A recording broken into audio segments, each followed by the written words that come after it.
রোজ রোজ একই রকম খাবার খেতে ইচ্ছে না করলে স্কুল অফিসের টিফিন অথবা রাতের ডিনারে এই রেসিপিটি রাখতে পারেন। খুব কম সময়ের মধ্যে বানিয়ে নেওয়া যায় আর খেতেও ভীষণ ভালো হয়। নমস্কার, কাকলিস কিচেন অ্যান্ড লাইফস্টাইল চ্যানেলে আপনাদের সবাইকে স্বাগত জানাই। প্রথমে একটা কড়াইয়ের মধ্যে নিয়ে নিচ্ছি আমি 10-12টার মতো চিংড়ি মাছ। আগে থেকেই নুন হলুদ মাখিয়ে রেখেছিলাম, একটু হালকা করে ভেজে নিতে হবে। আর চিংড়ি মাছগুলো একটু ভালো করে ভাজা হয়ে গেলে এগুলোকে একটা প্লেটের মধ্যে তুলে নামিয়ে নিতে হবে। আর কড়াইয়ের মধ্যে যে তেলটা আছে ওই তেলের মধ্যেই দিয়ে দিচ্ছি হাফ চামচের মতো জিরে, আর দিয়ে দিলাম লম্বা করে কেটে রাখা আদা আর একটা কাঁচা লঙ্কা। এগুলো একটু হালকা করে ভেজে নিতে হবে। যখন এগুলো ভালো করে ভাজা হয়ে যাবে তখন এর মধ্যে দিয়ে দিচ্ছি পেঁয়াজ কুচি, কিছুটা পরিমাণ গাজর কুচি আর দুটো পটল লম্বা করে কেটে নিয়েছিলাম।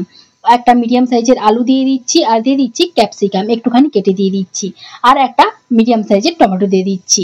অল্প একটু লবণ আর অল্প একটু হলুদ গুঁড়ো দিয়ে ভালো করে মিশিয়ে একটা ঢাকা চাপা দিয়ে ভালো করে সবজিগুলোকে ভেজে নিতে হবে।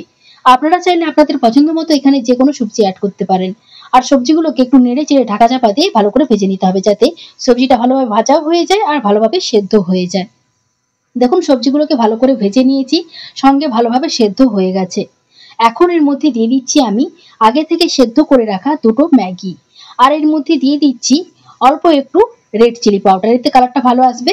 আর দিয়ে দিলাম দুটো ম্যাগি মশলা।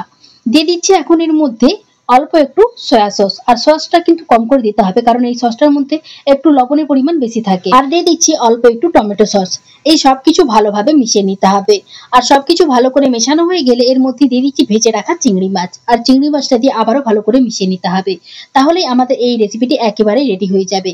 খুব কম সময়ের মধ্যে বানিয়ে নেওয়া যায় আর খেতেও ভীষণ ভালো হয়। এই রেসিপিটি আপনারা বাচ্চাদের স্কুলের টিফিন অথবা অফিসের টিফিনেও রাখতে পারেন। বাচ্চা থেকে বড় সবাই পছন্দ করবে। আজকের মতো ভিডিওটি আমি এখানে শেষ করছি। ভিডিওটি ভালো লাগলে আমার পাশে থাকার অনুরোধ রইল। সবাই ভালো থাকবেন, সুস্থ থাকবেন। সবাইকে অসংখ্য ধন্যবাদ।